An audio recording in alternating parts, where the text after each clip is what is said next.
49 years later, he was still setting what I consider to be even more remarkable aviation records. When he went up to about 51,000 in the Patagonian Andes in a pure glider. There's nobody alive on this planet with more high altitude research and aviation experience than our speaker today, who unfortunately wasn't available 2 years ago for our Long Beach meeting, but we've been most fortunate, EINAR, in having you come today. Thank you on behalf of our world organization and especially on behalf of IFFR Americas for addressing us. Need you to come.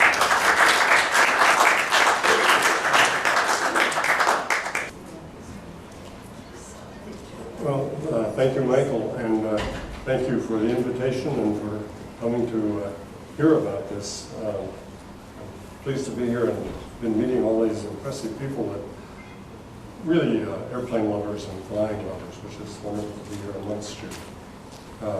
I'm just a glider guy, and I started flying this war surplus training glider in World War II in about 1947. And next slide. Next slide. Oh, okay. I'm waiting for Peter to come in. That's his son. Thank you.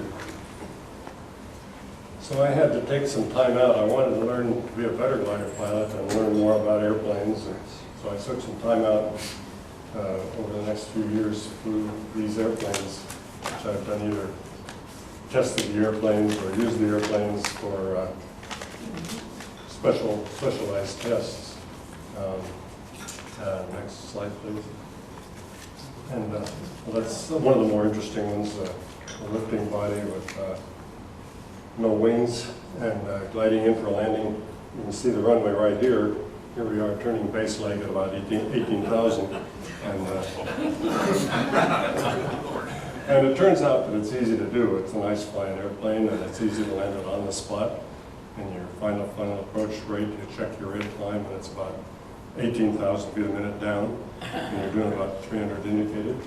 And you look out there and you'll land right there, and you do. It's not a problem. Next slide.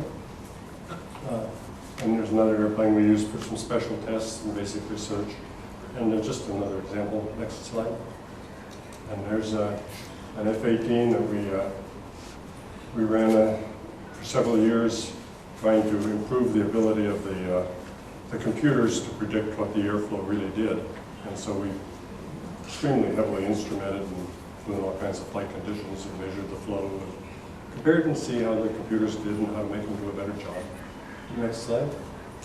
Here's an F-14 we did a similar thing with, and the local glider shop with Bondo and fiberglass put a special, extremely precise, smooth, basically a glider wing on the thing, laminar flow. And at the rate gas prices are going up, sooner or later, it may be practical because you save a lot of gas, much lower drag with a laminar wing. And you can see it's full of fancy instrumentation to analyze the flow of the thing. Next slide. So, of that, and finally, I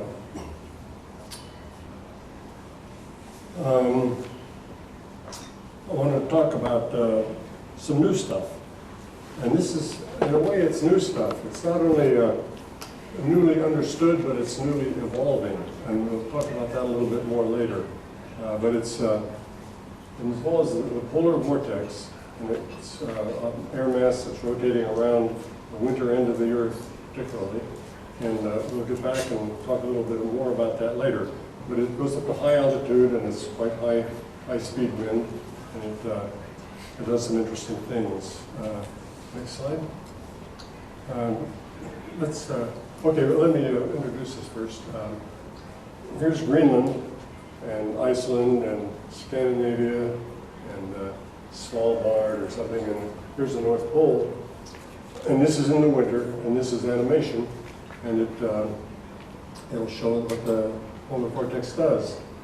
And the polar vortex is the whole mass, and there's a rope of very high-speed wind circling the pole during the winter, at about 100,000 feet altitude is where it's, the core of this is. And you don't hear about it because it doesn't affect, it has very little correlation with what happens on the lower altitudes. Except that's, we're beginning to discover that that's not quite true. And we'll get into that a little bit later too. But this is an interesting thing.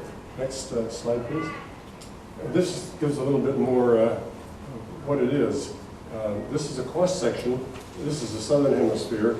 Here's the equator, and it runs to the South Pole right here. And this is the surface, and this is 100,000 feet altitude up there. And the colors represent the wind speeds.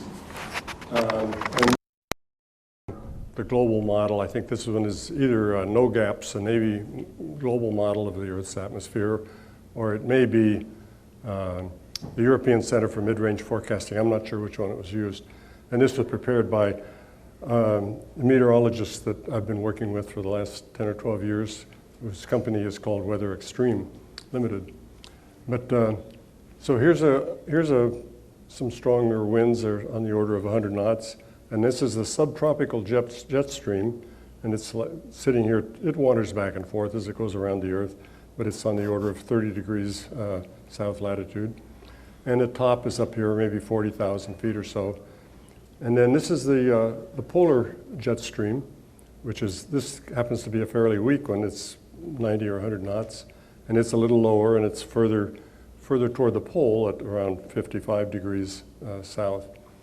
So this is a kind of a typical configuration, and typically up here somewhere around the tropopause, there's not much wind above that typically, except in the vicinity of the polar vortex. And you can see the very strong winds up over 140 knots up here at 100,000 feet. And so that's the phenomenon we're talking about. Next slide. Talk about mountain waves, and I'm sure you all understand mountain waves. I just tossed this picture in because it's kind of a spectacular example. And this was taken over the town of Bishop, looking south, and down here's Mount Whitney. And this is a classic picture. It appeared in Life magazine in 1950. And it was taken out the window of a P-38 that had both engines feathered, and it was soaring at, I think, 25,000 feet or so by a very intrepid pilot. And I asked him how it was landing, and because he had to land down here. And these winds are turning over school buses and tearing out power lines and generally making a lot of commotion down the Owens Valley. And here's a rotor cloud, and above are some lenticular clouds. This is kind of a spectacular example, and it shows the power the winds can have, but it's not typical, and certainly not the situation that I need for doing what I want to do. Next slide. This is a more common, typical lenticular cloud. I think that's Mount Shasta there. And up here is this very exotic and spectacular cloud, which from a flying standpoint has no particular significance. It's almost always terribly benign, except possibly some icing could occur in it. But other than that, it's nothing much to worry about. And these little clouds that look kind of harmless are where obviously you probably know you don't want to fly in those. Those are rotors, and you can get $1's worth of turbulence in those. Next slide, please. Well, I was working in Germany with the DLR, the German Aerospace, Air and Space Research Agency, and they had just, a scientist there, Wolfgang Ringer, had just obtained this is backscatter data from a LiDAR, an airborne laser that pointed up. And he was so proud of this picture, and he posted it on his wall, and I was walking down the hall, and I saw that picture, and I thought, let's see, 23 kilometers, and we've got about a 20-kilometer wavelength. That is a mountain wave, just like I used to fly in my gliders, or I do fly in my gliders. And that's pretty interesting. So in the space of about 30 seconds, I said, my life has changed. Now my task in life is to go fly in that wave at 23 kilometers or higher.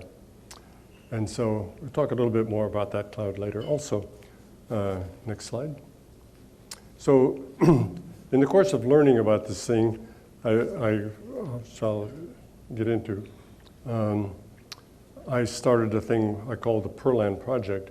And Perlan is a Scandinavian or an Old Norse word for pearl. And these are called mother of pearl clouds. And they occur in the vicinity of the Arctic Circle in the winter. And on the ground, it's dark, but the sun is just grazing the earth, and it's actually illuminating the clouds up here. And so these clouds have been sort of remarked on from antiquity, but you can see the sort of undulating shape they have. And it was trying to see what those clouds were about where that laser picture originated. The German was flying across the Arctic Circle, across northern Scandinavia, right at the Arctic Circle, and he was examining clouds that looked much like this. And they are very significant because it turns out that these clouds eat ozone catalytically extremely effectively, and they affect the whole Earth's atmosphere. But that's a bigger story. So that's where the name, the Perlan Project, originated. Next slide. So after searching around, it took a while. So finally around 1999, I got together with Steve Fawcett. And I said, let's build a special sailplane, pressurized sailplane, and fly to 23 kilometers or more. And he said, well, wait a minute, how do you know you can do that? I said, maybe what we ought to do is take a conventional production sailplane off the shelf and outfit it for pressure suits. And then he said, now you go ask NASA and borrow some pressure suits from them. And I said, yeah, fat chance, but I'll go try and see if I can. And to my great astonishment, they said, yeah, that's a pretty good idea. Here, take these pressure suits. And I have to just give credit to, you think about time-serving, career-oriented bureaucrats. And this guy who was the director of NASA at Edwards said, yeah, that's a pretty good idea. I'm interested. I'll sign off and I'll tell you can have these things. And he was sticking his neck out so far.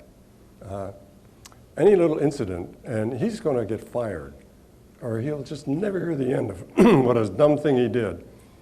And if we discover, anti-gravity up there, nobody will give a hoot that he actually was the guy that stuck his neck out to make that possible. So there's dedicated people there, just that you don't appreciate. So we did, and we practiced up, and we outfitted the airplane, put in liquid oxygen, and modified the cockpits, and a number of things, lots of very high-powered batteries, and off we went to learn how to do this. The next slide. And that's the glider. It's called a DG505M. We took out the motor. We got rid of the motor and the prop and the gas tanks and about 200 pounds of weight, which we put back in with all our special mission equipment. And then we put a little drogue chute on the tail. There's some potential in flying these extremely high altitude waves to encounter very massive, really unknown magnitude turbulence. And so this was in case we lose control of the airplane. It'd be easy to overspeed and flutter and destroy the airplane. So a drogue chute that we could deploy and try to keep the speed down. But as it turns out, we never found any appreciable turbulence. I'll go back. In 1951 and 52 and 53, the Air Force sponsored a thing called the Sierra Wave Project. And they contracted it to the Soaring Society of America that actually ran it. And they outfitted 2 gliders, 2 wooden and fabric war surplus gliders that were very strong, 8G airplanes. And they hired some pilots, some soaring pilots, and they flew in the Bishop area. And in 1952, they flew 44,000 feet high. And at that time, not many airplanes flew 44,000 feet high. And we didn't have any passenger jets, and the whole idea of clear air turbulence was completely novel and really hadn't become an issue yet. Their main concern, they were flying DC-4s and DC-6s across the Rockies and the Sierras, and their concern was low altitude turbulence. So this was a basic research program, and they did learn. They kind of wrote the book on mountain waves and rotors as best it was appreciated up until that time. And a couple of times during that, they really ran into some eye-watering turbulence, like continuous for 10 minutes at a time, plus and minus 3.5, 4 Gs, just trying to maintain control of the airplane. So it does exist, this massive turbulence. And it turns out that later on, we have as yet never experienced this particularly impressive turbulence. Anyway, that's that airplane. Next slide. Here we are practicing flying out of California City. And what we do always happens, it turns out you're doing it in the desert in the winter, because you're always downwind of a mountain range in the rain shadow where there's a desert. And so these are the kind of conditions that occasionally occur, but not always. Next slide. Here we are in New Zealand. We decided, originally the idea was to fly in Sweden, in the northern hemisphere. And then we got, as I learned more about the polar vortex, I realized that the polar vortex in the northern hemisphere, it's pretty tightly bunched around the pole, and it seldom comes south of 65 degrees north latitude. And it happens in the winter, so you're going to be in the Arctic Circle in the winter, which is cold and dark. And we discovered in the southern hemisphere, the polar vortex goes out to around 50 degrees. And so you're going to have some daylight, and it's not as cold, and it's not as severe. And it turns out the polar vortex is a little stronger and a little more consistent and a little less fickle. So we thought, southern hemisphere, here we come. And there's people have done a lot of wave soaring at lower altitudes in New Zealand. So we went to New Zealand, and you can see the beautiful lenticular clouds and the beautiful terrain and the beautiful people and the soaring facilities all set up. The name for New Zealand, the Maori name, was Aotearoa, which is apparently in their language means the land of the long white cloud, which is these lenticulars. And sometimes they'll have a particular kind of they call it the arch, something arch. Anyway, it'll run like 700 or 800 miles north-south, one long lenticular. And they've made many amazing flights. Here we are in New Zealand, and you can see the pressure suit, the bulky thing, and all the gubbins, and the ground crew help you need. It gets to be a big operation. We flew three seasons in New Zealand and never encountered, we never actually made it work, and we never got above the tropopause. So go ahead, next slide. So we thought, here's New Zealand up here, and it's kind of cocked off. It's not really perpendicular to the westerlies, and if South America is further south, and the Andes are pretty much north-south, and become 5 degrees further south, and we have a much better chance of getting the wave. So let's see what could we do, and there's no other place on Earth at that latitude with mountains, or really any other place on Earth. So let's have a look at South America. Next slide. And so it turns out at El Calafate, right here at 50 degrees south, there's a beautiful airport. Next slide. And here, this is just a Google Earth map, and here's the Andes and some of the spectacular mountains, Torres del Paine and Cerro Fitzroy. And here's El Calafate right by this giant lake, about 40 miles downwind of the mountains. So we have to fly normally when there's a big Pacific storm, but the mountains block it, and so we have fairly decent conditions here, and we have to take off here and tow into the wind for about an hour to get 40 miles, because the wind is pretty strong even over downwind of the mountains. So we just tow to the mountains, and it takes about an hour, and we get to the mountains and cast off. Next slide. So here's this beautiful airport. It's a 3,000 meter long airport, and you can see all the airplanes out here. Their traffic is, in the winter, it's 2 MD-80s per day. And they have this, you can see we're up here in the tower. I don't know if who's in the back can see it, but here's our glider and our tow plane putting along. And it's just a beautiful place to operate. There's the big lake that you see, El Calafate. Next slide. Here we are, an Argentine-built Cub-type airplane for a tow plane, and we're lined up and we're headed for the mountains. Next slide. Our tow pilot, an Argentine tow pilot, took some pictures for us, and you can see the big glaciers coming down out of the Andes and then icebergs floating in the lake. So bailing out and landing in the lake was not an attractive option. Next slide. And here we are flying in the waves.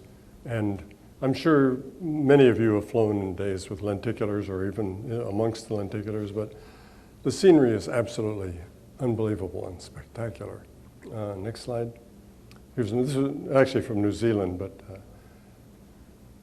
it's just something, it makes the whole project almost worthwhile just looking out the window, which is what I reckon is the most important thing to do in an airplane anyway, is look out the window and look at the earth. But this is just climbing up, and let's see, and like we made in El Calafate, we went the first year and we didn't have success, but we went back and had spectacular success. And we just, like on our good flight, we took off, towed to the mountains, released at about 12,000 feet. And from 12,000 to 36,000 feet, we averaged 1,600 feet a minute rate of climb, just in front of that lenticular, just one swoop, and we were up there. And then just absolutely mind-boggling, mind-blowing, awe-inspiring, incandescent lenticulars with the sun coming off them. It was really spectacular. And then it gets to be a little more complicated once we got up above 36,000, but I'll go into that a little bit later. Next slide. So here we are coming down from 51,000. There's our air brakes. Without air brakes, you can't get down at all fast. It would be very dangerous to fly without air brakes because the airplane would overspeed if you try to come down fast. Next slide. And there we are. And these things are superbly controllable. You just land and roll up and put your wingtip in your ground crew's hand. They just stand there and you put your wingtip and they grab it and walk the airplane in. Next slide. There's a team, takes all those people to make it all work. Pressure suit technicians and meteorologists and general mechanics and all kinds of folks like that. Next slide. I'll go back to this. And this particular day was the time and place that we actually flew. This is 72 degrees west longitude. And here we are at 50 degrees south latitude. And that's where we were at our best altitude. And one of the necessary conditions for a wave to propagate through the tropopause is that the wind continuously increase. If the wind decreases appreciably, then the wave will just stop going up and it will break up and not do anything. But here, it's almost a perfect situation, not quite. We have this a little bit of a saddle in here, a slight minimum, and a couple of possibilities. Either the saddle was not severe enough to kill the wave, or maybe the global model was not absolutely accurate. You know, in the south of 50 degrees south latitude, there are not very many observation stations, and they construct a whole model of the Earth's atmosphere on, a dozen samples of actual data, and the computer kind of takes its best guess. And it turns out a lot of this stuff is amazingly accurate, I must say, but it may have been, some minor inaccuracies. And the wave is just simply not going to propagate into the stratosphere at more equatorial latitudes, but it will here. Next slide. Okay, here's the Naval Research Center at Monterey. There's a scientist there whose day job is computing what waves do. And this, I'll explain this. This is the surface, and here's out of here in the Pacific, and here's Chile, here's the Andes, and the contour of the Andes, and this is it goes off to the Atlantic. And then this one, these are meters here, so it goes from 0 to 20,000 meters, 66,000 feet. And the reddish stuff is the updrafts, and the green and the blue are the downdrafts. And he puts in a terrain model, and then the upwind boundary condition is from the global model, and then this computer cranks out, and he puts in all the physics, the temperature and the wind and any moisture effects and any radiation effects and anything any physics involved in the flow into the computer, and it churns out these patterns. And these are fairly, this is one of the common configurations, and there's an infinite number of variations on this, but they mostly have a somewhat similar general nature. When the stratospheric wave is actually working, here I think this day somewhere around 8 or 9,000 meters is a tropopause, and it does not cap the wave like it would at other latitudes. Next slide. I've superimposed our GPS track on this cross section, and it has worked amazingly well. Here we are, we released here at the lee of the Andes and went right up where he said we would. Here we are at 9,000 meters and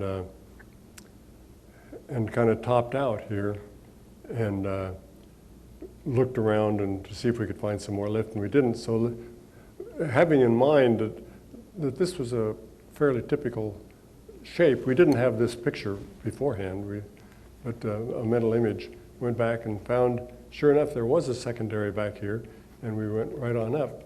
And we were just really getting to the good part, but because we've been about 5 hours by now, and the pressure suits don't have any heat in them, and the glider doesn't have any heat.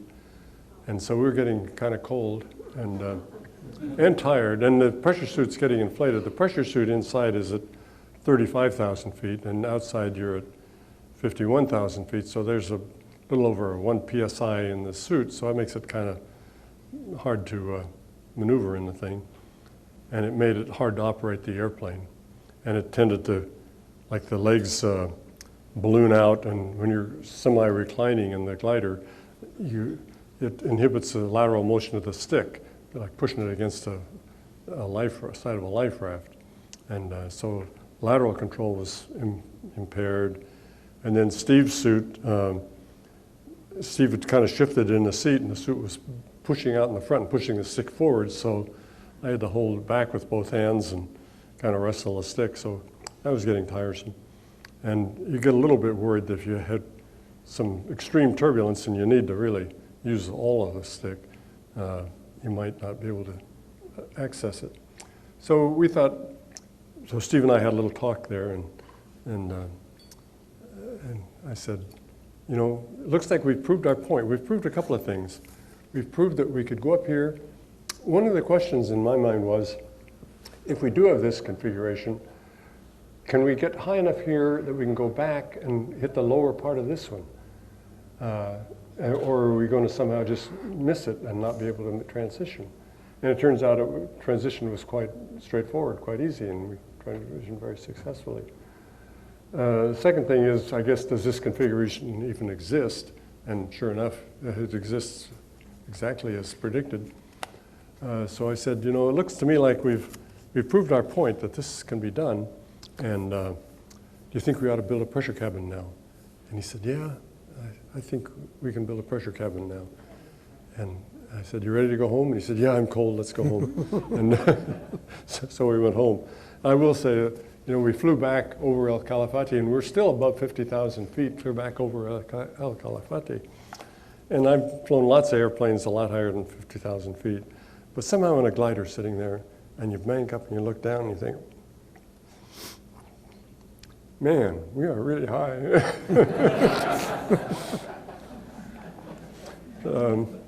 You know, it was really a neat feeling. And we just opened the air brakes and just floated down gently for about the next half hour or so and landed with, if you're going to break a record, his thing was breaking records, and we had broken the record. That was the other thing he wanted to do. But even though records were his thing, he appreciated that this was different than a record. This is an exploration.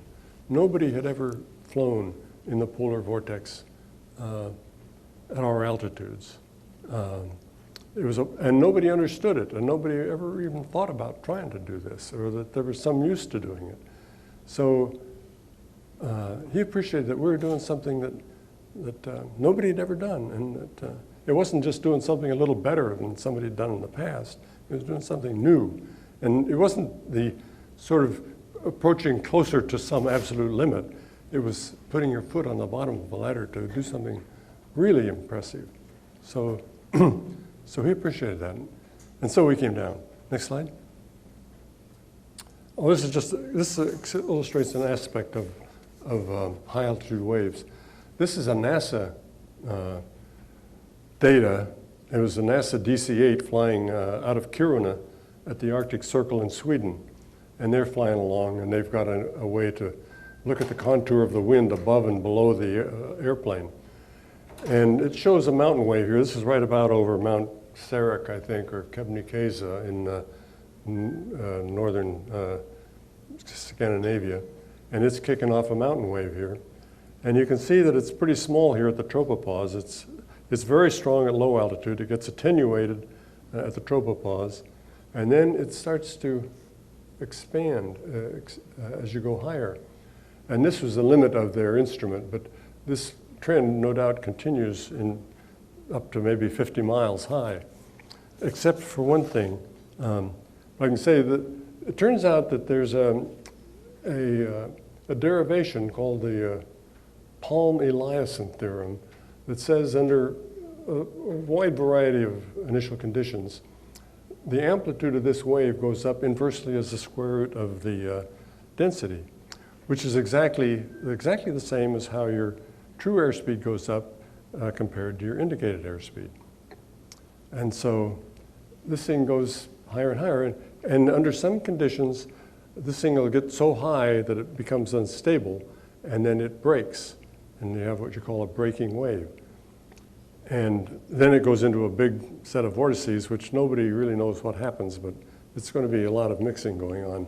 And you're going to be like, you're flying in the old, what was the name of those washing machines? Tumble machine. And that would be pretty much what you're flying in. And that's what we have to be prepared to do. So next slide. Oh, this is just some more data. This is another guy at Jet Propulsion Lab that he used some satellite data, which was not very high resolution, but it shows here's South America, and this is high 2.5 hectopascals, which is I think 140,000 feet, and 80 hectopascals, which is somewhere I think up around 60,000 feet. But what it shows is a lot of wave activity right where we were. And it's inconclusive, but it's supporting and generally supporting what we observed. Next slide. Here's we had on board some precision temperature, free air temperature measurements, and it's interesting. This is almost adiabatic, not just very close to adiabatic, up to the tropopause here at whatever it is, 33,000 feet, and then very clearly shows the stratosphere. It warms again in the stratosphere. Another thing that's interesting is this data is all very well grouped, no scatter.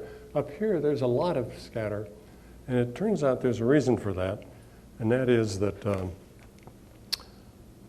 as a waves in the atmosphere, the air cools adiabatically, and if it waves, if you've got a kilometer of amplitude, well, there's about 10 degrees centigrade of temperature cooling, adiabatic temperature cooling.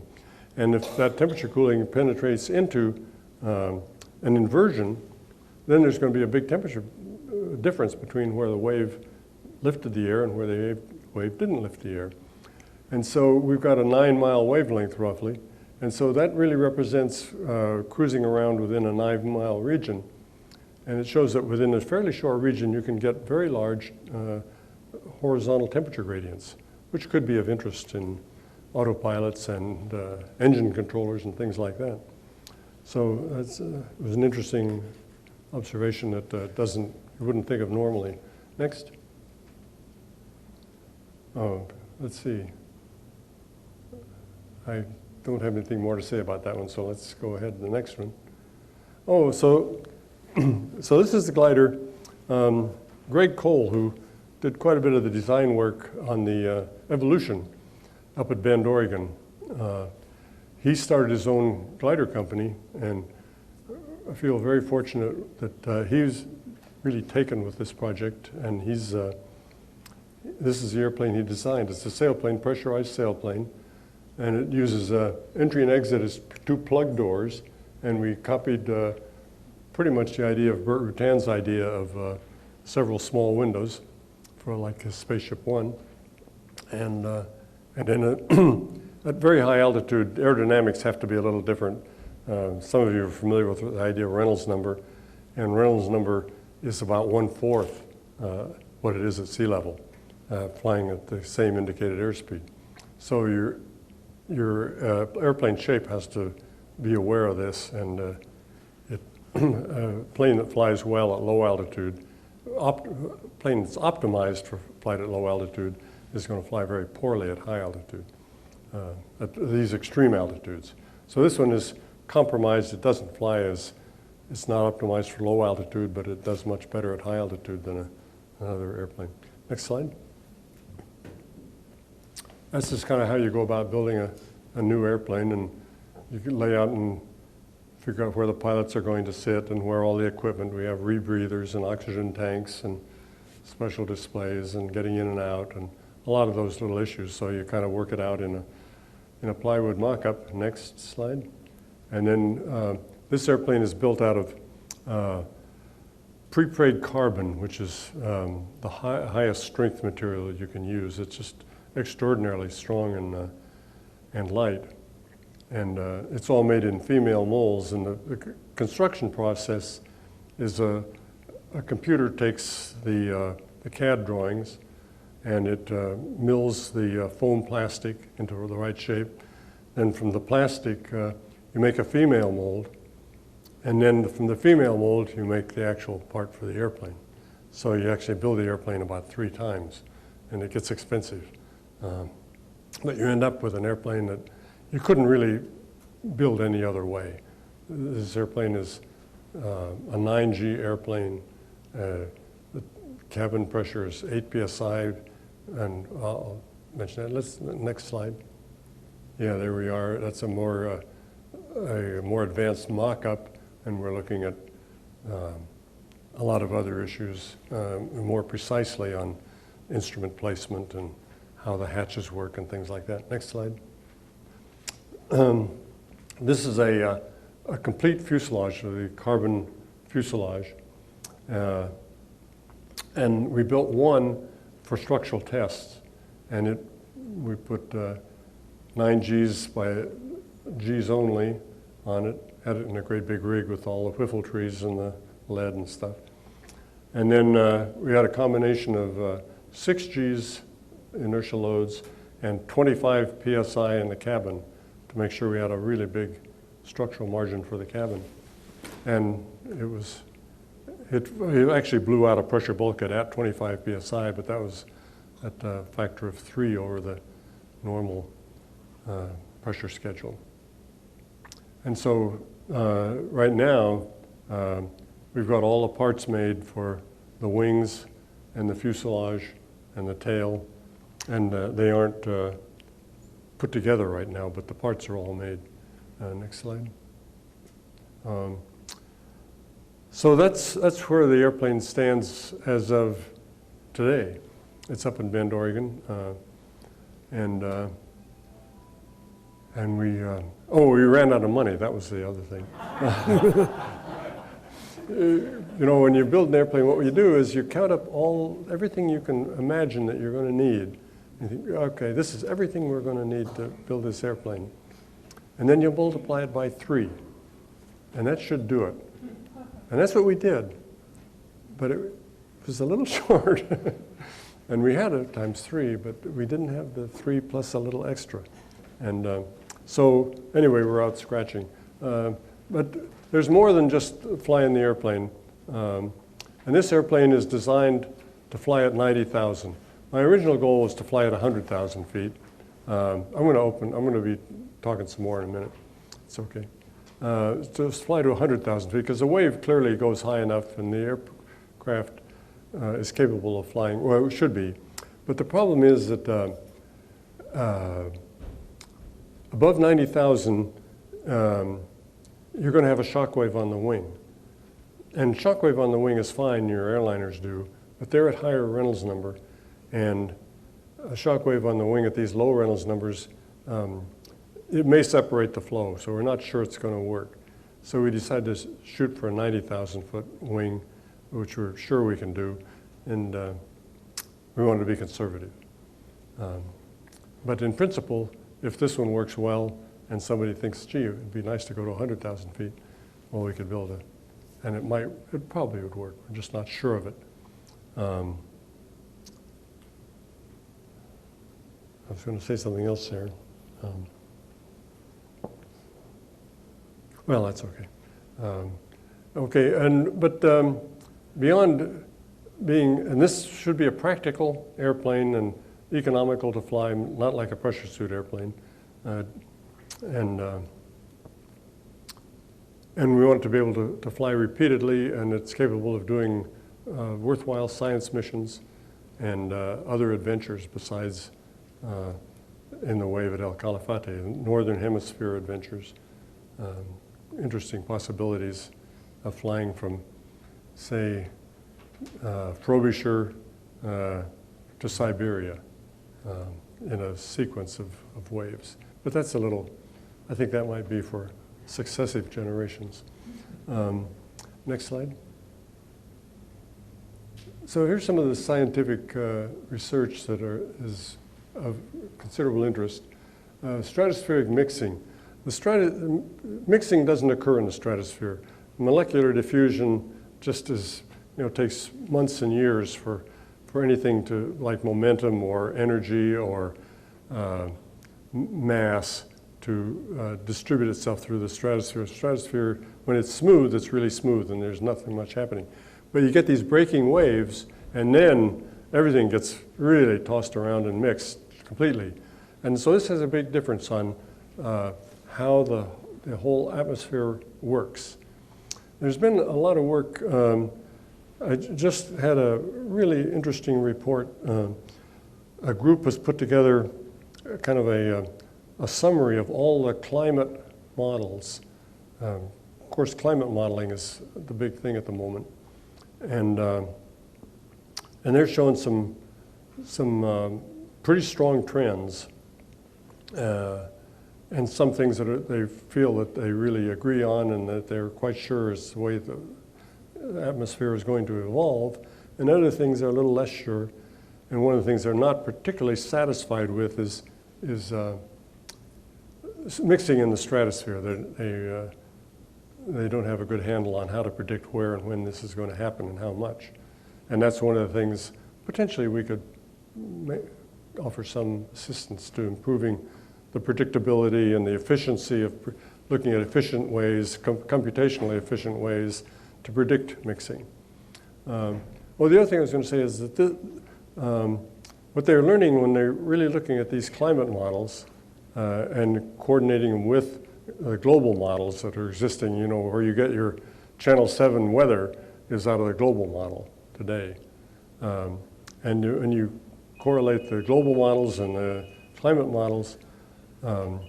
What's coming out very clearly is there are indeed some correlations. What happens in the stratosphere and in these mountain waves does eventually come down and affect our tropospheric weather, the weather we live in. An interesting thing, well, let's see, I'm not sure the best place to bring it up. I think right now I'll say that it turns out that polar vortex is stronger now than it was in 1975. Because the ozone hole, which we thought was really primarily of significance to the UV, and it allows UV to strike the Earth, it also chills the polar stratosphere. And when the polar stratosphere chills, it tends to accelerate the polar vortex. So the ozone depletion has accelerated the polar vortex since 1975. They started making good measurements in 1980. And it's accelerated a lot since 1980, and it's kind of leveled off at about 2000. It hasn't changed a whole lot since 2000. The other thing that accelerates it is that polar warming, which is obviously quite strong, has the effect of chilling the polar stratosphere. And that they're quite confident this actually happens, and you've got data that shows that it happens. So the polar stratosphere is chilling due to climate change and polar warming, plus it is chilled due to ozone depletion. And so that's another fact which has accelerated the polar vortex. The stronger polar vortex, it turns out, sucks the track of the polar jet stream further toward the pole. And so it's going to tend to move the storm tracks. They tend to follow, the polar storms tend to follow a bit south of the polar jet stream. And so it's moving the storm track. It has moved the storm track statistically a bit north of where it was. So all this stuff actually, it's making the Earth is changing, and you can see it, and you understand some of the mechanisms that cause that to happen.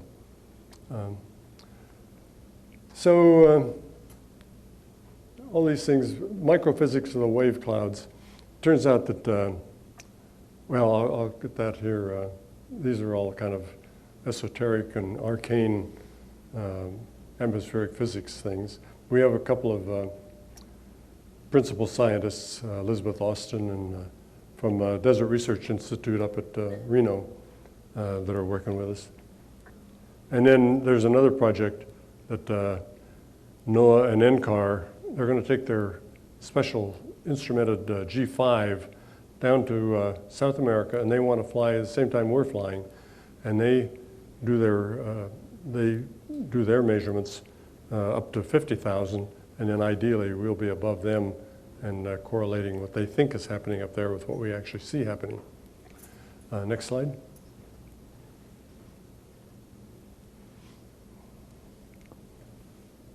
Can I have the next one now? Oh, there you did. Okay, this just shows where we are. And we got a lot of money in it already, 3.2 million. And we got a rebreather system pretty well developed. And we got to finish some stuff and to finish the airplane and mission equipment and some ground equipment and some training, shakedown and training in the Sierras for about another 500K, which we're looking for. Next slide. One of the things that everybody, we've got a team, we've got a 501c3, and we've got about 25 people in it as part of the team. But what we think one of the things that the project can do is to inspire young folks, junior high and high school kids, get them interested in this thing. And we have several partners in this. The Desert Research Institute, this is the Oregon Museum of Science and Industry, and we've got Wake Forest University, and we've got Louisiana School for Math, Science, and the Arts. And so these people are already involved in it, and we've given lectures and told them what's going to happen. And unfortunately, we're slipping, and we're afraid we've slipped a year. And people tend to lose interest, but we can pick it up again once we start moving again. Next slide. This is some Louisiana high school students. They've got a real on-the-ball high school physics teacher, and they're actually doing some tests for us. We have a drogue chute made of nylon, and we go up through the ozone level, and ozone really eats nylon fast, and so we're getting them they're doing some tests with quantifying the effect of ozone on nylon, so we know how often we have to install a new drogue chute. So they're actually part of our team. Yeah. And they're just getting some results here in the last month. So interesting to see what they come up with. Next slide. So, okay, so next year we should have the airplane together and start doing our tests and do our shakedown.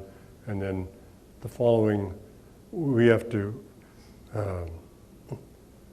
usually our season in South America is August, September, October, and maybe a little November. And then the polar vortex just abruptly flattens out within a space of a few days. And then nothing happens. It's not cooking again until the following July, roughly. It starts in July. And so that's where we're going. Next slide. Okay, that's just out of our computer, and we got a lot of work to do, and that's where we hope to be, coming down from 90,000 feet. So I'd be glad to answer questions and make further comments. Yes? Is the ozone continuing to dissipate, or is it getting better now? Neither. It's kind of stabilized. But it's forecast to get better. Although it turns out there's quite a bit of bootleg black market chlorocarbon refrigerant that's being produced in the world, and they're not getting it out of circulation as fast as they'd hoped. But they gotta put a lid on this stuff. And, somebody asked me the other day, we haven't heard anything about the ozone hole lately and about refrigerants and all. And an engineer says, did that turn out to be just a bunch of hokum, or was it real? And you know, you don't hear about it anymore, but it's very, very real. And it is a concern that if we don't keep vigilant, well, more of this stuff is going to get into circulation. And it's incredibly powerful ozone destroyer. Yeah. Any other questions? How many of the gliders do you have in production event right now? Just one? Just one, yeah. Yep. Anybody wants another one, we'd be glad to build one. Is that going to be a two-seat operation or just a one-seat operation? Two-seat, yeah, it's two people. There's plenty to do for two people. Yeah. Yeah. Does the death of Steve Fawcett have an impact on this whole program? Steve Fawcett's death, did it have any impact? Oh, yeah. We were just, he was funding it, and then I had told him, I said, Steve, you've got this race car, and you got this going to the bottom of the sea, and you're going to break the helicopter speed record. You're going to kill yourself in one of these things. So how about setting up a fund for us? So when you do, we can just keep going. But he wouldn't do it. So any chance your second pilot might be Michael Graves, the IFFR president? Whoa.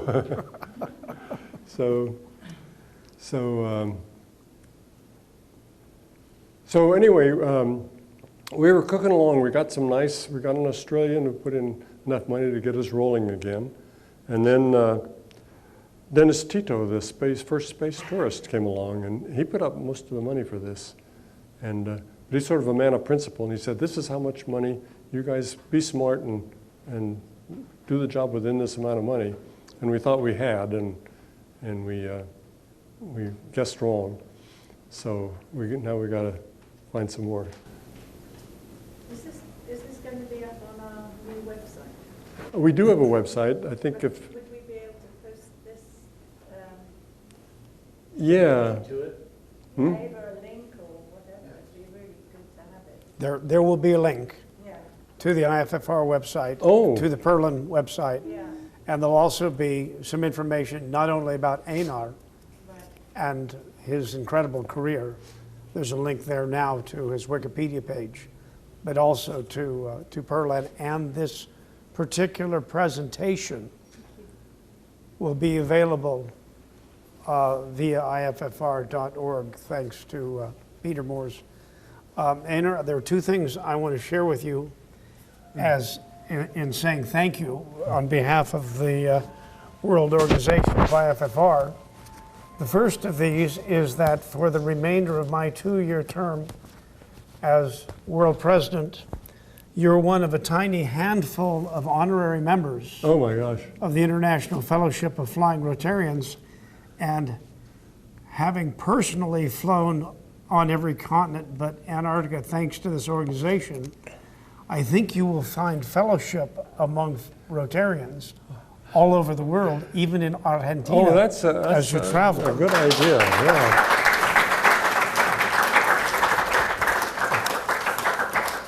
I had the opportunity of attending a Rotary meeting in Norway 2 months ago, about 200 feet where the famous other Nordic explorer Roald Amundsen grew up, his boyhood home. And it's curious that you're another Nordic explorer, and I wish I could give you a copy of the Fram, but I can't. But of course, these are some people who flew a motor glider around the world, setting a record. Yeah. So one record setting That's great. Thank you. autograph print to a record setter of great note. Thank you. Thank you very much. And Dick's a good friend. I got some, if you want any kind of a little thing that tells a little more about the project, or at least it's got the website in it, I think, and so I have some sheets up here that you can pick up if you're interested. We're going to go ahead and adjourn. I'm going to get back to Larry, our America's Vice President, Thank you. for whom I want to thank you for a tremendous job with this meeting, as well as his section people. Oh. We'll put it in the middle.